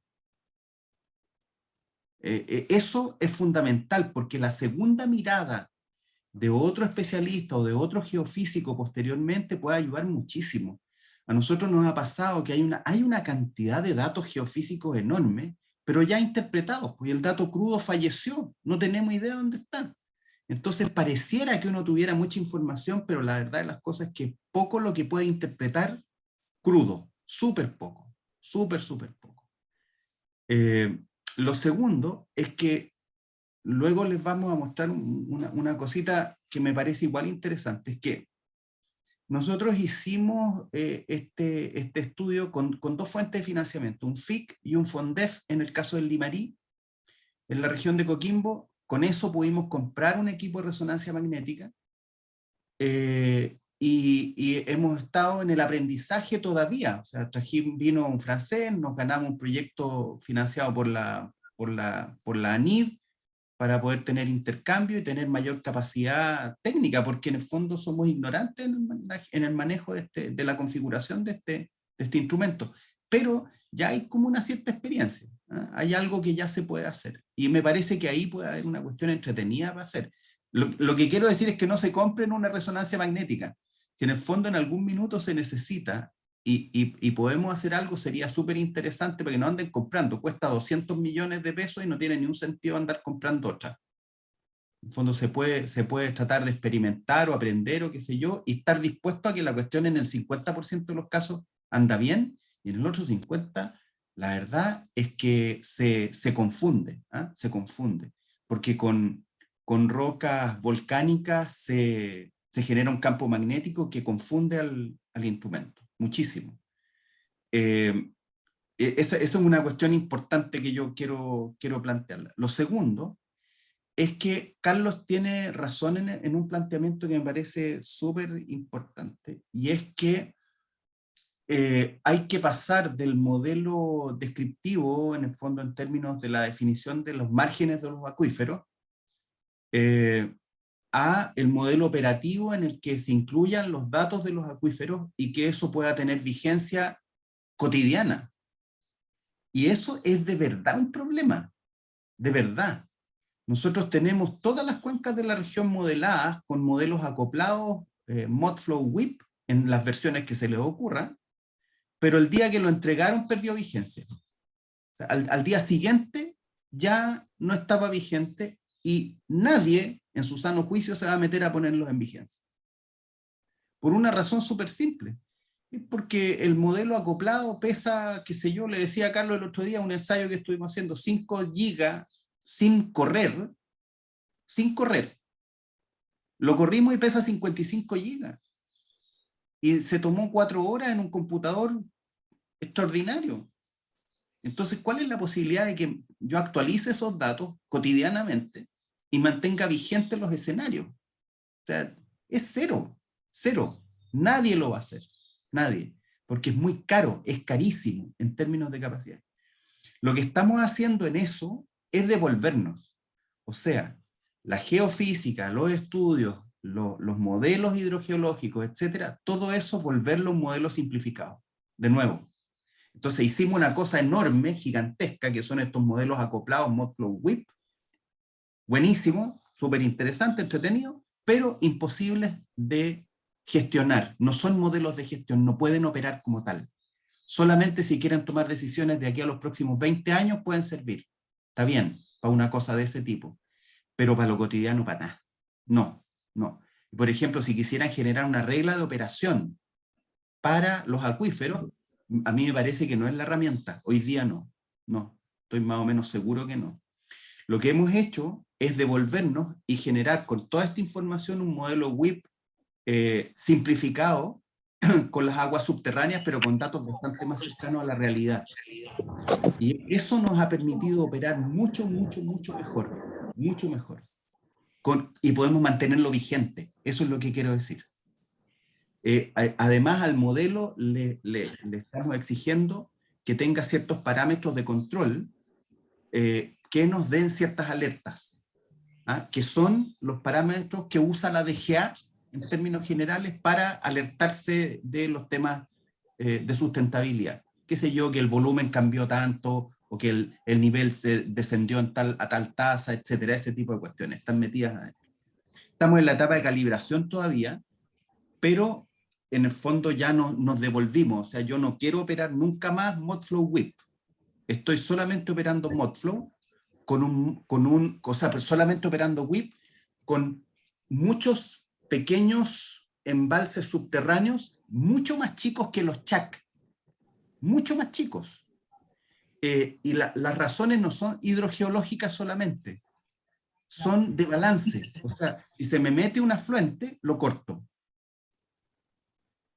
Si tengo una descarga muy relevante, lo corto. Y por lo tanto voy generando pequeñas cositas que son unidades de gestión al final, más bien. Después, en el fondo, juntas forman un CHAC o forman una unidad de gestión que podrá ser una CASUB, etc. Pero ese es un poco el concepto. Y eso sí efectivamente nos permite gestionar la demanda que dice Carlos, que es un dato que hay que mantener vigente. O sea, de verdad hay que levantarlo estacionalmente a lo menos, que es más o menos la experiencia que tenemos. El caso de Copiapó es extraordinario, y el caso de Huasco también, porque tiene un nivel de contraste en las imágenes satelitales que permitiría hacerlo muy fácilmente. No se confunde. En el caso de nosotros sí se nos confunden algo. Choapa, por ejemplo, para nosotros es un dramón. La quinta región también se nos confunde de repente. Por los paltos, qué sé yo, algo de vegetación nativa, de repente no nos sale tan bien. Pero también con los catastros que ustedes han hecho, eventualmente existen mecanismos de verificación súper buenos. Súper buenos. O sea, en el fondo, uno buscaría los lugares, le enseña el modelo y lo calibra. Eso respecto a las aguas subterráneas y los modelos de operación. Un modelo de operación sería súper bueno para gestionar o generar la regla de operación que hablaba hace un ratito Fernanda. O sea, en el fondo al final es un volumen guardado en un sistema poroso nomás, pues nada más. Y de ahí puede salir una regla de operación que permita gestionar esa agua de manera conjunta con las superficiales o no. Me parece que ahí hay una respuesta. En eso hay una posibilidad bien, bien concreta. Lo otro, y aquí no sé si Carlos, ¿estás por ahí, Carlos Villalobos? Sí, profesor. Ya, ¿puedes poner porfa el visualizador un cachito? ¿Puedes compartir pantalla y mostrarnos? Les quiero mostrar un poco el producto que hicimos con el FONDEF y que ahora estamos desarrollando un poco para el FIC y de las sorpresas que en el fondo nos fueron apareciendo. Súper cortito. Este es un visualizador que Carlos está haciendo. Cuéntanos un poco, Carlos, qué es lo que estamos viendo. Ahora sí. Hola, buenos días. Bueno, este es un visualizador que estamos trabajando para representar, digamos, en un modelo en 2 y en 3 dimensiones las reservas de agua de las aguas subterráneas. Como comentaba don Pablo, estamos trabajando, digamos, con unidades de gestión más pequeñas que el CHAC y está referido más principalmente a los ríos o al relleno aluvial reciente. Entonces acá tenemos un subsector que definimos como una unidad de gestión que se llama, que lo definimos como Limarí entre Hurtado e Ingenio, y podemos ver, en este caso es el contenido volumétrico que posee este subsector, y también identificados por capas. Entonces acá podemos ver desde, digamos, desde una perspectiva 2D, pero da la posibilidad de empezar a observar de manera 3D, por ejemplo, la columna de agua de esta unidad. Ahora si consultamos, por ejemplo, por un píxel, nos va a mostrar, digamos, como este prisma que es en sí quizás homogéneo dentro de este subsector, y podemos empezar a consultar la información que fue arrojado a partir de los estudios, de los levantamientos de terrenos de geofísica que se realizaron. Entonces, por ejemplo, en este subsector se encuentran, por ejemplo, 5 capas, y empieza a describir los datos de estas 5 capas que tiene este subsector, ya sea los contenidos volumétricos en la porosidad de drenaje, las transmisividades que se estimaron, por ejemplo, las conductividades hidráulicas y las profundidades de cada capa. Por ejemplo, esta capa va en promedio desde los 0 metros hasta los -11, por ejemplo, con una incertidumbre de más o menos 3 metros. El volumen de esta unidad, si pueden ver de este prisma en este caso, que se puede ver, que corresponde en la 3D a este que está acá, de 161.000 metros cúbicos, por ejemplo. También está, digamos, su error en la estimación y la transmisividad, ¿ya? Y así después empieza a describir las diferentes capas que se encontraron, y también en este caso se puede ver ya de manera más gráfica un gráfico con los contenidos, los volúmenes en cada capa y su transmisividad, ya como para ver qué tan fácil es de extraer aguas subterráneas, digamos, en esta unidad, ¿ya? Y así uno puede ir consultando en diferentes sectores de este subsector o de esta unidad acuífera, ¿ya? Por una parte tenemos este visor, que es el visor de volumen, y también estamos trabajando en otra representación en 3D para los mismos sectores, en cuanto a la facilidad de extracción, por ejemplo, por capa, ¿ya? Entonces acá es más que todo en una escala visual. Los colores más azules representan que hay un alto contenido de agua y tiene mejores transmisividad, por lo tanto posee mayor cantidad de agua y su facilidad de extracción es mayor igual. Los que son en colores más celestes poseen alta transmisividad, por ejemplo, pero poco contenido de agua. Los colores, poseen alta cantidad de agua, pero menores transmisividades. Y los colores amarillos poseen buenas transmisividades, pero poco contenido de agua, ¿ya? Esto va a ir representado en un visor que va a modelar en 2D y en 3D las reservas de agua, digamos, en la cuenca del Limarí y los diferentes subsectores que hemos definido.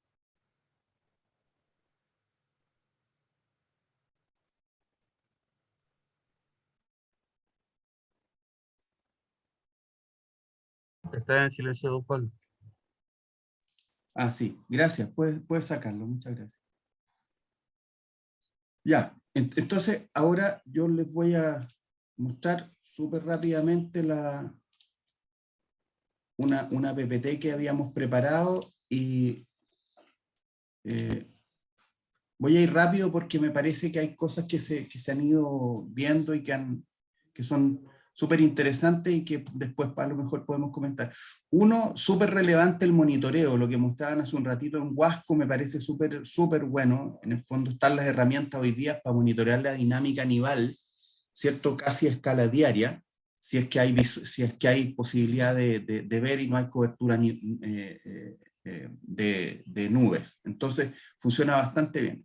En mi opinión, también es importante integrar dentro de los modelos de operación las líneas tendenciales de cambio climático. Es por eso que pongo tanto las temperaturas como el caso de las precipitaciones y sus eventuales proyecciones en escenarios de cambio climático, para poder sensibilizar los modelos de operación, ¿ah? En fondo me parece razonable hacerlo de esa manera. Después, dentro de la organización, ¿cierto? Las plataformas de gestión. En este caso, en el caso del ELQI, por ejemplo, estamos funcionando con 4 modelos para generar en el fondo la disponibilidad de agua para la siguiente temporada con una nube de posibles escenarios que cada modelo en el fondo nos propone. En función de eso se generan los desmarques, y esos desmarques en el fondo permiten que la organización tome una decisión hasta 2 temporadas posteriores a la toma de la decisión. Lo que estamos haciendo hoy día también es que tenemos un proyecto FONDEF que estamos desarrollando con la Universidad de Valparaíso, la Universidad de Arizona, que es para Chile completo, y la región de Atacama está dentro del proyecto. Lo que vamos a hacer es generar una respuesta de caudales en función de las forzantes meteorológicas, o sea, vamos a acoplar modelos meteorológicos de corto plazo hasta 5 días para generar los caudales sucesivos de esos 5 días, caudales medios y caudales máximos, con el objetivo de generar alertas a través de técnicas de inteligencia artificial. El detalle no tiene mucho sentido, pero en la etapa que estamos ahora es lo que está ahí, por supuesto, a la izquierda. Partimos hace 4 meses y tenemos en el fondo 2 años para desarrollar esto. La idea es que este modelo de alerta quede disponible, abierto, y también lo vamos a dejar instalado en la DGA, que es en el fondo, entre comillas, el primer beneficiario de este asunto.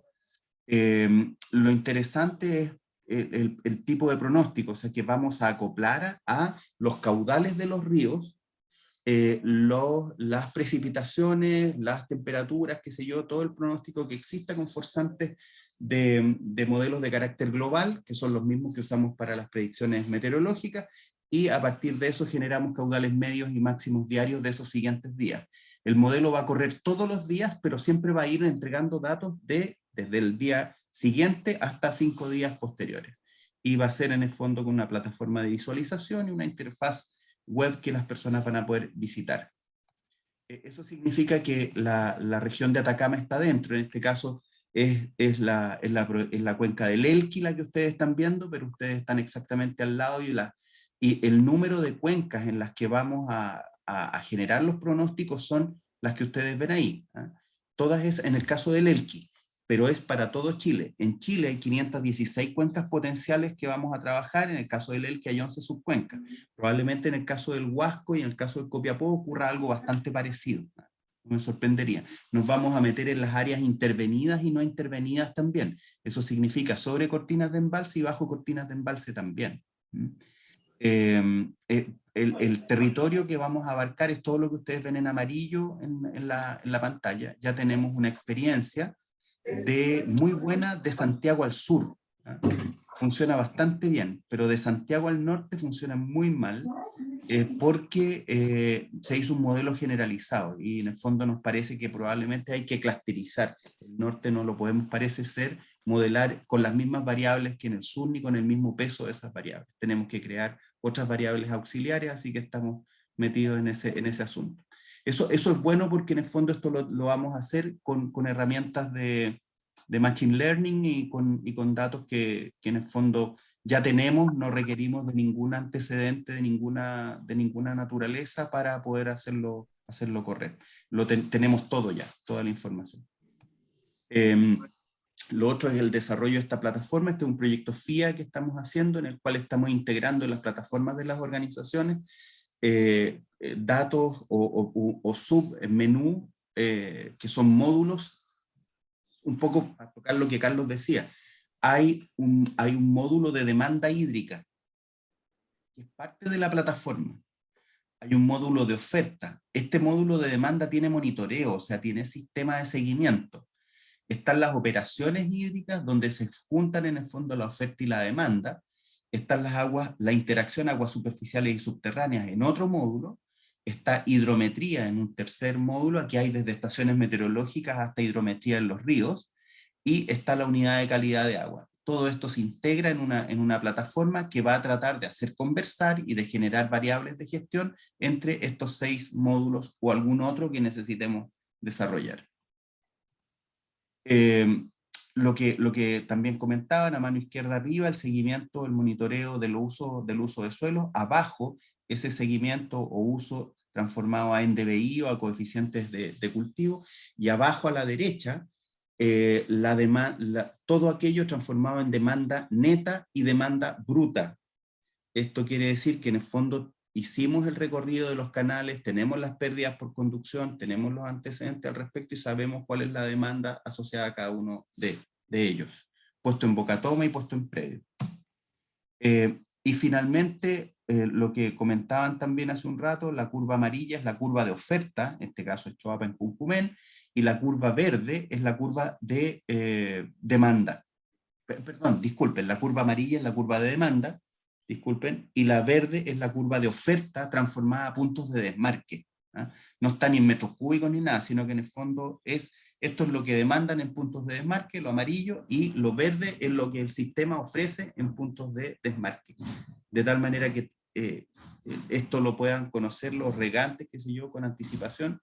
Lo hacemos durante los meses de mayo en adelante, hasta el mes de septiembre, bastante bien acoplados, y de ahí en adelante se suelta el modelo y los regantes toman sus decisiones. Eso. Finalmente, lo último que quería comentarles es la idea del desarrollo de modelos prediales de gestión hídrica. O sea, en el fondo, todos estos modelos grandotes que son como de tipo cuenca, hoy día estamos convencidos de que los podemos llevar a escala predial. Lo estamos haciendo y ya lo hemos hecho en varios casos. Entonces, integramos desde las dotaciones, las distintas fuentes de agua, los sistemas de gestión interno, infraestructura, equipamiento, tecnología dentro del modelo, y le preguntamos al modelo varias cosas que provocan estrés. ¿Ah? Lo estresamos de tal manera de tener una respuesta en esa condición de estrés. Finalmente, eso significa que se hace un modelo de balance predial, pero con las distintas fuentes, distintas alternativas y en escenarios de cambio climático, ojalá. La visualización de un modelo, por ejemplo, súper simplificada, es de esta manera, pero dentro de cada nodo de esos hay una cantidad de datos súper relevante. Por ejemplo, esta es la topología de un modelo que hicimos en WIP, un modelo predial, y dentro de ese modelo generamos 38 escenarios con desmarques, con turnos, con estacionalidad del déficit. Eso quiere decir, por ejemplo, que si teníamos escenarios de dotación media en metros cúbicos por segundo por cada acción, con dotación al 100%, al 90%, al 80%, al 70%, qué sé yo, todas esas. Los turnos en un año continuo, 5 por 5 días, 7 por 7 días, 5 por 10 días, 10 por 10, 7 por 14, 14 por 14, y así podríamos haber hecho otros varios más. Solamente turnos estivales y el resto del año funcionando normal, etc. Todo esto permite generar una cantidad de escenarios enormes que estresan al modelo y que permiten saber cuál es la respuesta del abastecimiento hídrico a la demanda. Lo que ustedes ven acá es la cobertura de la demanda para este caso eran 89 hectáreas de un cultivo X, da lo mismo, 75.000 cubos de capacidad de almacenamiento, de lo que estaba puesto originalmente en el modelo, pozo con 35 litros por segundo, operación 20 horas al día y 36 acciones de derechos de aprovechamiento permanente y consultivo. ¿Eh? Y lo que ven en la línea roja es el escenario de turnos de 7 por 14 y dotación al 50% solamente estival, turnos solamente en el periodo estival. Y la verdad de las cosas es que la respuesta es 100%, o sea, con esto que tiene, con ese estanque, con esos litros por segundo en pozo, con esas acciones, resuelve el 100% de la demanda durante todo el periodo. ¿Eh? Este modelo es a escala diaria, entre paréntesis. Y en el otro caso, cuando el desmarque cae al 20%, pero con el mismo tipo de turno, se cae la respuesta a la demanda. Y hay periodos en los que llega un 50% de abastecimiento. Entonces, se me produce el problema de qué hago entonces si el desmarque de 20% llega a ocurrir, y que en el fondo, para efectos reales, sí ocurrió. Entonces, reduzco la superficie, compro más acciones, construyo más estanques o más grandes, o aumento la eficiencia, cuál es el espacio que tengo para este tipo de decisiones a escala predial. Y, por ejemplo, una solución, ya sabe que reduzcamos la superficie de las 89 hectáreas a 50 hectáreas. Y claro, por supuesto, la curva se aplana arriba y resuelvo el 100%, pero yo no quiero eso. Entonces empiezo a probar hasta que llego a que la reducción de 5 hectáreas, o sea, pasar de 89 a 84, resuelve el problema. con esta infraestructura. Después vendrán otras preguntas, si en el fondo a lo mejor con 50.000 o con 80.000 cubos o qué sé yo, puedo seguir probando y finalmente tratar de suplir el total del déficit. Aquí el déficit dura en realidad muy poco, son pocos días y en mi opinión es la respuesta más adecuada. 84 hectáreas en vez de 89 es mucho más barato que haberlo hecho a ciegas, digamos, a escala diaria. Este otro es un modelo que hicimos también a escala predial, con campo grandote, en escenarios de cambio climático, y lo que nos preguntaban era cómo resolver el problema del abastecimiento hídrico como con una especie de teclera, como si fuera un piano. Y la idea era poner dentro de ese piano todas las posibles decisiones a tomar para garantizar el abastecimiento hídrico. Entonces, si ustedes se fijan, hay desde abastecimiento vía spot, caro, o sea, comprar agua cara, volumen caro en la temporada, comprar volumen barato en la temporada, abastecerse con la cuenta corriente de la temporada, abastecerse con cuenta corriente de otros arrendando, etc. Todo eso era parte de la teclera y lo extendimos en escenario de cambio climático y vimos en el fondo lo que pasaba. Entonces, por ejemplo, en escenario de cambio climático, con la dotación, con el número de acciones y todo el cuento que este campo tenía, lo que se nota es que el abastecimiento con cuentas propias de la temporada se va reduciendo, ¿se fijan? Lo que significa que en el fondo es absolutamente insustentable el desarrollo de ese proyecto con las acciones propias. Y la pregunta que nos hacían era si era posible con estas otras fuentes abastecer el total de la demanda. Bueno, fíjense lo que le empieza a pasar, por ejemplo, este color medio rojizo está representando lo que está por acá, que en el fondo son los arriendos de la temporada. Y también caen, pues, o sea, si cae en el fondo esto, los arriendos también son cada vez menos posibles de hacer, son cada vez más caros y la gente no tiene volumen, en el fondo, entonces arrendando el mismo número de acciones, el abastecimiento es más chico. Y bueno, y empieza y se complica la situación. Entonces ellos, la verdad de las cosas es que aquí se pone gris en esta parte, lo que significa que en el modelo no encontré respuesta. Y por lo tanto tienen que o se achican o bajan su demanda. No hay otra a este escenario. En este caso lo tiramos hasta 1960, si no me equivoco. Bueno, eso. Muchas gracias. Gracias Pablo. Súper interesante el proceso. Abrimos a preguntas, abrimos a conversación y veo que cada vez nos queda más tarea por hacer, así que no sé para dónde vamos a tener que hacer otro comité con otros temas, digamos, así que vamos a tener que armar otra forma de gobernanza. Abro la conversación, hay preguntas, hay cosas que quieran plantear.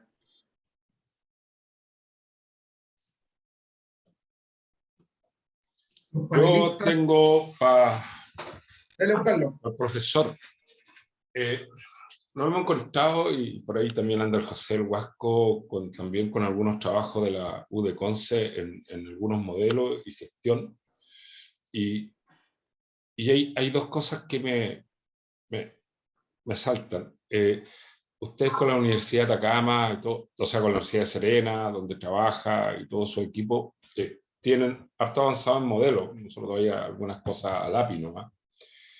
El traspaso de estos modelos, si tienen un costo, cuánto cuesta, qué es lo que podemos implementar para no estar repitiendo esfuerzos y posiblemente esos aportes que se hagan en ese modelo se pueden ir mejorando en el tiempo. Todo es perfectible de mejora.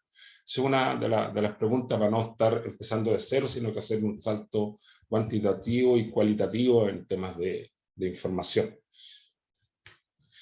Y lo otro, nosotros, de lo que hicieron ustedes en el Huasco, bueno, que habíamos venido haciendo algo con la Chile y todo, que se tomaba de arriba, pero nosotros acabamos de terminar un catastro agrícola puerta a puerta. O sea, ahí, aparte de las fotos satelitales, después se recorrió por cada... Y ustedes tienen un modelo en Serena, que mostraron, y yo no sé si le podremos mandar el nuestro como para ver qué es lo que pasa, y arriba también hay un catastro, tanto en las dos, la CAS 1, 2, 3 y la CAS 4. o si eso tiene algún costo de traspasarlo para acá y alguna clase, y básicamente tener, ¿cómo se llama?, ese insumo y poder trabajarlo nosotros desde acá. Y lo último, dentro, y ahí también si han hecho algo, nosotros hemos estado haciendo,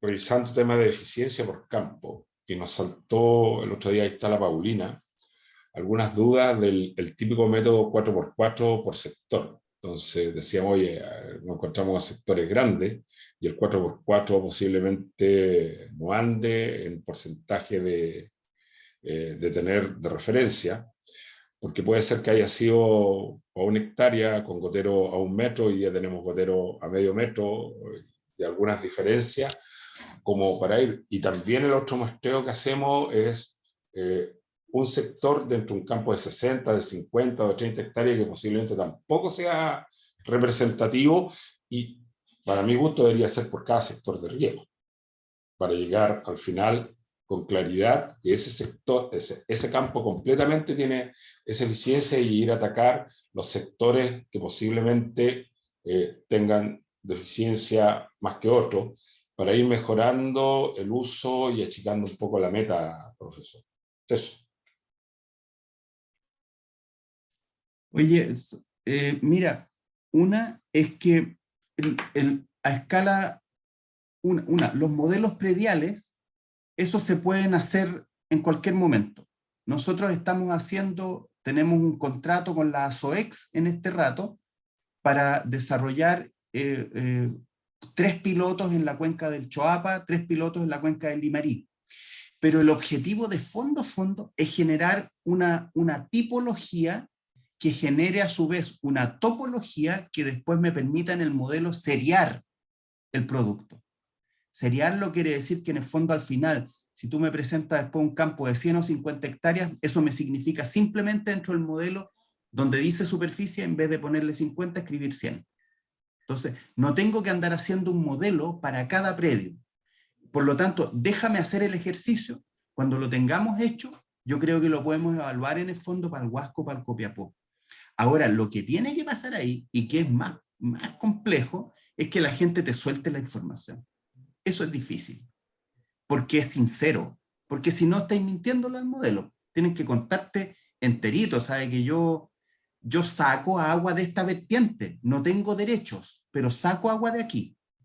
Te lo tienen que decir. O tengo agua que tiene una conductividad eléctrica de, qué sé yo, 6,5 decisiemens metro. Y bueno, estoy tirando acá el vertido, la salmuera la estoy tirando aquí mismo.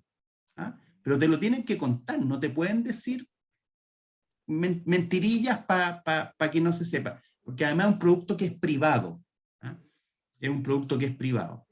A mí eso me parece súper interesante. Y lo segundo es que también yo lo he probado a escala de comunidades de agua. En el fondo, parto de la bocatoma y me meto para adentro. Y dentro de la organización Comunidad de Agua, distribuyo el agua, les ponemos las fuentes de agua subterráneas, etcétera, y se gestiona la comunidad, que también es una segunda escala. Ese producto está menos desarrollado, pero me parece súper interesante porque hecho en WIP es muy liviano. Es un modelo que no pesa nada y que se puede correr casi diariamente. O sea, de hecho, WIP funciona a escala diaria. Pero tenemos que tener datos a escala diaria. Entonces, si eso está, también me parece relativamente simple. Lo tercero es que por supuesto que tiene un costo. Sí, tiene un costo. Pero yo sugiero que déjenme generar este piloto para Huasco, o sea, para Choapa y para el Limarí, y sobre la base de ese piloto podríamos tratar de hacer algo en conjunto, sin lucas, para desarrollar un piloto, ponte tú para el Huasco, un piloto para el Copiapó, y ver cómo andamos. ¿Cachai? Probemos. Yo lo hago feliz porque también me permite avanzar, porque nadie ha hecho modelos prediales con WIP. ¿Ah? Entonces yo quiero publicar esa cuestión, ¿ah? Que me parece una súper buena herramienta. Así que podríamos hacerlo, Carlos, a mí me gusta mucho la idea. Pero hay que buscar al agricultor o a la persona que esté dispuesta a contarla completa, enterita. O sea, yo riego con 15.800 cubos por hectárea. Que no le dé vergüenza, que nos diga de verdad lo que hace. Eso es súper relevante. Lo otro, para el tema del uso de suelo, nosotros tenemos los algoritmos para zonas áridas, funciona súper bien, y lo que a mí me vendría bien para probar a lo mejor un pedazo, si les parece, necesito fecha del muestreo, lugar, por lo tanto coordenadas UTM, y fecha, lugar y el campo. O sea, ¿qué es? ¿Esto es palto de 4 años? ¿Es mandarino de qué sé yo? No sé. ¿Es uva de mesa? Al nivel que esté. No importa si en el fondo le pusieron, ¿sabe que esto es un caduco? Bien, no importa. Es caduco. ¿Ah? Son hortalizas, no importa. No importa si es lechuga o es apio. ¿Ah? Me da lo mismo. Pero sí tener en el fondo el datito, ¿ya? Y si en el fondo se hizo completo, es una base de datos súper buena para verificar, que puede ser un pedacito, un sector para probar el algoritmo, y lo evaluamos. Ahora, de todas maneras, el ideal sería, por decirte, voy a inventar, en Copiapó, por decirte ya, de Embalse Lautaro, qué sé yo, 10 kilómetros para abajo. Eso, ese pedazo. O en el Huasco desde Santa Juana hasta, qué sé yo, no sé, Junta del Carmen con el tránsito. ¿Cachai? Listo, ese pedazo. O el río del Carmen, no importa, pero un tramo para que no mezclemos datos y yo pueda de verdad hacerlo correr. ¿Ah? Eso Nosotros en la CASUB hicimos el trabajo desde el 2002, que se cortó el río, hasta el 2020, y después, bueno, ahí está la Paulina, que es la que está trabajando en esto, y acercamos lo que teníamos ahora, y pasamos de 4.600 hectáreas a 1.600, a ese nivel, y está todo separado por cuartel. Disculpa, ¿cuánto me dijiste? 4.600 a 1.600. 4.600 regadas. Regadas en alguna época entre el 2002 y el 2020. A 1.600 regadas ahora. Sí. A 1.600 regadas ahora. Mira, no, si es fuerte el porrazo. Bueno, y con demanda sanitaria, hay un montón, pero está hecho, está completo, está en sí.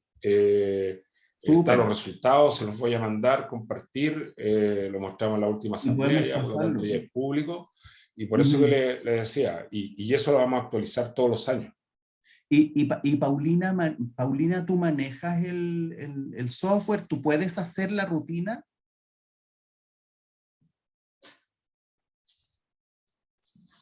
Disculpa, no, ¿cómo? ¿A qué software te refieres? Me refiero el software que sea, ¿eh? En el fondo, para que si nosotros transfiriéramos el modelo que permite en el fondo determinar el uso de suelo, después eso podría quedar operativo a ustedes si nosotros lo transfiriéramos. Sí, ¿sí? Porque tenemos chicos. Claro. Ya, sí. súper. Aparte buenísimo. que tenemos chicos siempre de la universidad que son computines, programadores, tenemos 2 trabajando aquí en tesis, siempre, súper. Y no hay problema en ese sentido. Ya, eso. Nosotros lo hacemos correr 4 veces al año, una vez por estación del año, para mantener vigente la curva de demanda y todo eso. Y la otra cosa es que para el tema de la medición de las eficiencias, lo que nosotros recomendamos por lo menos primero hacer una corrida con imágenes satelitales, ojalá con Sentinel a 10x10 y en función de eso hacer el asunto. O sea, en el fondo, no sé si me explico, es por diferencia en las unidades de riego. O sea, sectorizas y dentro de los sectores va a haber cosas distintas en la respuesta del NDVI o qué sé yo. Y en función de eso, decir, aquí tengo que intensificar en el fondo el muestreo, ¿eh? En este lugar. Y no hacerlo entre comillas parejo, sino que en el fondo intencionado en ciertos lugares más complicados que otros. Sí. Eso, usar la tecnología para poder distribuir las muestras. Eso, oye, muchas gracias. Oye, no, gracias a todos, digamos, ya son las 10:12, un tema largo. ¿Qué les parece? No sé, los panelistas, ¿qué les parece si la próxima sesión, y bueno, y todos los que estamos presentes, pudiéramos enfocarnos al tema de demanda? ponernos de acuerdo en estos métodos, ver a nivel cómo a través de esta reunión, digamos, pudiéramos encontrarnos para construir esas acciones que faltan por construir, principalmente lo que plantea Carlos desde el principio, el tema de demanda, y si existen las herramientas tecnológicas para obtenerla y seguirle, hacerle un seguimiento, creo que es un tema que podríamos coordinar dentro de este espacio. Así que, pero eso también, aunque nosotros lo dije al principio, nos enfocamos más a nivel intrarredial y en la eficiencia, también estas herramientas nos ayudan a ser más eficientes. Así que creo que, ¿qué les parece a los panelistas? Le hago la consulta. Seguimos tocando este tema, pero ya enfocándonos a esta última parte, y lo tocamos nosotros tenemos mayo, que podría ser un tema, no sé, abro la consulta. Y hay una mano levantada también, pero cerremos primero la consulta. ¿Les parece, panelistas, que lo pongamos como tema y lo difundimos? Y ahí, como antecedentes, ¿cómo nos organizamos, cómo los productores se organizan para responder a esta consulta? Los Rodrigos, un Rodrigo se fue, está Felipe por ahí también. Si no, la Pauli también es parte del comité. Hola, Rodrigo hola a todos. Voy a tomar... Ahí está, ahora los Rodrigos, ya, avancen los Rodrigos. Hola a todos, saludarlos. O sea, sí, pues súper interesante lo que conversamos hoy día. Hasta información, hasta apunte, mucho por hacer, y yo creo que es relevante conocer la demanda y también considerar que muchas veces en estos modelos que son súper relevantes, satelitales, no consideramos a veces las calidades de agua asociadas a las fracciones de lavado. Yo creo que es importante también incluirlo dentro del modelo. Por lo menos lo que yo veo en el valle es que cada vez que tenemos menos agua, cada vez resulta ilógico, pero se requiere más agua instantánea para poder hacer una mejor respuesta agronómica por la calidad del agua. Estaba revisando análisis de los 80 que tenía línea versus lo que tenemos hoy día, y realmente es complejo el escenario. Entonces yo creo que sí es relevante analizar ese punto. Rodrigo Rojas. Sí, hola, buenos días a todos, ¿no? Yo creo que en términos generales, claro, estamos planteando, digamos, la oferta y la demanda del agua, ¿cierto? En el caso de oferta de agua, yo creo que está bien claro. En el fondo la oferta es el agua que hay, y ahí cada una de las unidades gestionantes de agua, ya sea CAS, Junta, lo que sea, en el fondo tiene la pega como para ir definiendo cada vez de mejor forma cuál es la oferta sustentable de agua en el tiempo. Y yo creo que en base a ese parámetro se puede, después uno trabaja con la demanda, que ahí sí que tiene miles de aristas como para ir trabajándola, no solamente una demanda, digamos, que parta por una condición óptima para la planta, sino que uno también puede irse a niveles más restrictivos de agua y también ir metiéndose en conceptos como eficiencia de uso del agua, para que realmente en el fondo la cantidad de agua uno lo defina con cuánto se va a producir con esa agua. A lo mejor los parámetros de calidad no van a ser los mejores para uva de exportación, pero uno también puede tener esas herramientas en el manejo de cada uno de los campos, como, o sea, si a uno la Junta o la CAS le dice, ya, esta es la oferta de agua de este año, uno puede hacer una planificación en el año, y desde ahora ir planificando todo el año y ver cómo se va a ir manejando esa agua, esa oferta que tengo, para hacerlo lo mejor posible dentro del campo. Yo creo que la demanda tiene, o sea, podría discrepar con algunos que es un parámetro muy fijo, sino que yo creo que es súper variable y uno lo puede ir manejando agronómicamente. Así que de todas maneras yo creo que hay que darle a la demanda. Ya, entonces toquemos la próxima sesión, 12 de mayo, hacemos las invitaciones y todo, y ponemos como tema central eso, cómo somos capaces de poder hacer diseño, digamos, de acciones tendientes a generar esa información y responder entonces a este planteamiento que hicimos al principio. lo dejamos establecido de esa manera. Alejandra Narváez había levantado la mano. Sí, hola, buenos días. Mire, yo he estado súper atenta a la reunión y creo que igual con toda la información que ha dado las CAS, la Junta de Vigilancia, creo que igual hay dos cosas que me gustaría comentar, que yo creo que debemos como región seguir insistiendo en a lo mejor incorporarnos en este tema de sequía a nivel nacional, con la finalidad también de tener fondos para poder generar estudios o generar trabajos conjuntos para la eficiencia del recurso, porque efectivamente es bastante incierto toda la situación, digamos, y sobre todo lo que dijo la Fernanda, o sea, si no tenemos certeza y si no tenemos, es bueno poder generar estos modelos, tener una mayor seguridad de cuánta es la oferta que vamos a tener en el año. Trabajos son trabajos paralelos, pero creo que son fundamentales para poder seguir. Y lo otro que quería comentarle es que ya las estaciones meteorológicas, la subsecretaría autorizó la reparación, mantención de 14 estaciones meteorológicas, las cuales desde a partir del día lunes ya van a venir a ser reparadas. Por lo tanto, yo estoy tomando contacto con varios de los que están seleccionados para que efectivamente puedan darle la entrada y puedan ser reparadas esas estaciones que van a ser incorporadas a la RAM y van a ser mantenidas, digamos, por el ministerio. Así que eso yo creo que es una súper buena noticia también. Y eso quería compartirlo con ustedes.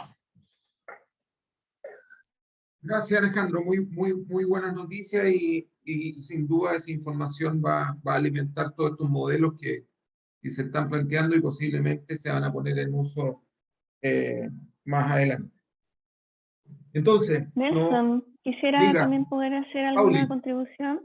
dale. Comparto todas las sugerencias que han hecho aquí los colegas, pero también quisiera complementar abordando que si bien hay que tener nociones de la calidad de agua, la demanda hídrica, pero también plantear distintas estrategias por las cuales podríamos tomar para a nivel intrapredial también abordar la eficiencia, porque ya sea a través de riego, manejos culturales, distintas prácticas que se pueden implementar intrapredial para mejorar la eficiencia y junto y con sus costos asociados, por supuesto. Entonces, también sería bueno ir encaminando ambas cosas en conjunto. Perfecto. Ese es parte de lo que queremos ir tocando en las futuras sesiones de comité y un poco siempre vamos a ir respondiendo a estos desafíos. Bueno, hoy día se plantean desafíos y esos desafíos, como dices tú, generarlos en acciones y estrategias de más largo plazo que nos permita resolver los problemas que los productores tienen. Oye, sesión larga, sin duda muy interesante el tema y los temas tratados y los participantes. Agradecer a las organizaciones de usuarios de agua, tanto las juntas de vigilancia como las comunidades de agua subterránea. Agradecer también al consorcio Quitayanco y sigamos trabajando, ¿les parece? Y Fernanda me está haciendo señas que quiere sacar una foto. Los que puedan, por favor, encender sus cámaras, enciéndala para dejar un registro de la actividad y con eso también poder ir difundiendo. Hola, buenos días. Vamos a esperar que prendan sus cámaras para poder hacer la foto de la sesión.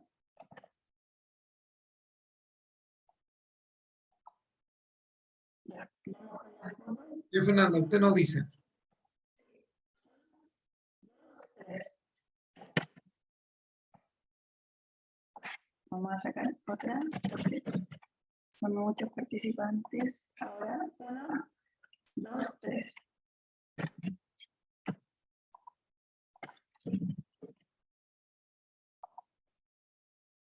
Y la última. 1, 2, 3. Listo, gracias. ¿Estamos? Súper. Muchas gracias. Gracias a todos los participantes, gracias a los que expusieron y nos vemos, vamos a programar 12 de mayo y va a ser casi una continuidad de esta reunión de hoy. Así que muchísimas gracias a todos, que estén muy bien. Nelson, Gracias. Fernanda, diga. los segundos jueves de cada mes tenemos reunión de directorio en las casas. Ya, podemos reprogramar. Pongámonos de acuerdo bien. Entonces, eso es fijo. Ya, podemos reprogramar. Pongámonos de acuerdo. Para que lo tengan ahí sagrado. Ya. Segundo jueves, reunión en casa. Ya, nos programamos, yo te llamo y programamos. Perfecto. Bueno, vale. Ya. Ok, chao. Gracias, que esté muy bien.